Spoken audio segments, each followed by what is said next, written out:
राजधानी को पॉलिथीन मुक्त बनाने के लिए ग्रीन आर्मी द्वारा 1 जनवरी 2022 से अभियान चलाया जाएगा। इसमें केवल एक बार उपयोग किए जाने वाले पॉलिथीन को बाजारों में और आम जनता उपयोग ना करे, इसके लिए बाजारों में जाकर जागरूकता फैलाया जाएगा।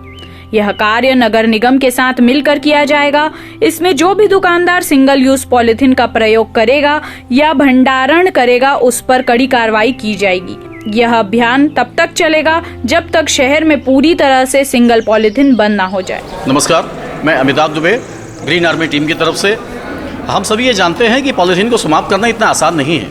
ये एक खतरनाक राक्षस है। जब जब इसके खिलाफ लड़ाई हुई है तो बहुत कमज़ोर और बहुत, मैं सोचता हूँ कि वो थोड़ी सी लड़ाई हुई है।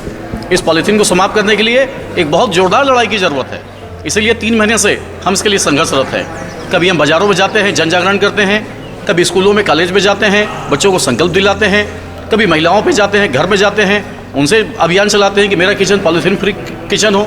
कार वालों को, बाइक वालों को झोला वितरण करते हैं। और अभी आप सब जानते हैं 6 दिसंबर से लेकर आज तक हम सत्याग्रह के लिए भी धरने स्थल में बैठे हैं। लेकिन हमारा सब प्रयास, मैं पूरी जिम्मेदारी से मानता हूँ, अभी हम जो बड़े एक्शन की जो बात हम करते हैं वहाँ तक नहीं आए हैं। अभी ये केवल मोमेंटम है, ये केवल एक आगाज़ है, ये इसका अंजाम नहीं है। मैं पूरी जिम्मेदारी से इस बात को बोलता हूँ कि अभी जो छोटी मोटी कार्रवाई हो रही है वो वही हो रही है जिनसे हमको पहले चेताया गया था कि केवल सीमित न रहे छोटे व्यापारियों तक, फल वालों तक, ठेले वालों तक। असली जो इसका जड़ है, जो फैक्ट्री मालिक हैं, थोक व्यापारी हैं, या इसका प्लास्टिक का विकल्प क्या, क्योंकि आज हम सबसे लत में आ चुके हैं। इस पर ग्रीन आर्मी ही सीधी कार्रवाई करने जा रही है।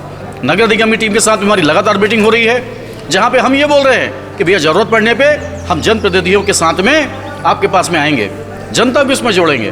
ग्रीन आर्मी जैसे जितने NGO हैं, आज इस प्रेस कॉन्फ्रेंस के माध्यम से मैं सभी सामाजिक संगठन, सभी स्कूल कॉलेज, सभी NGO से अनुरोध करता हूँ कि लड़ाई किसी एक व्यक्ति, एक संगठन की नहीं है।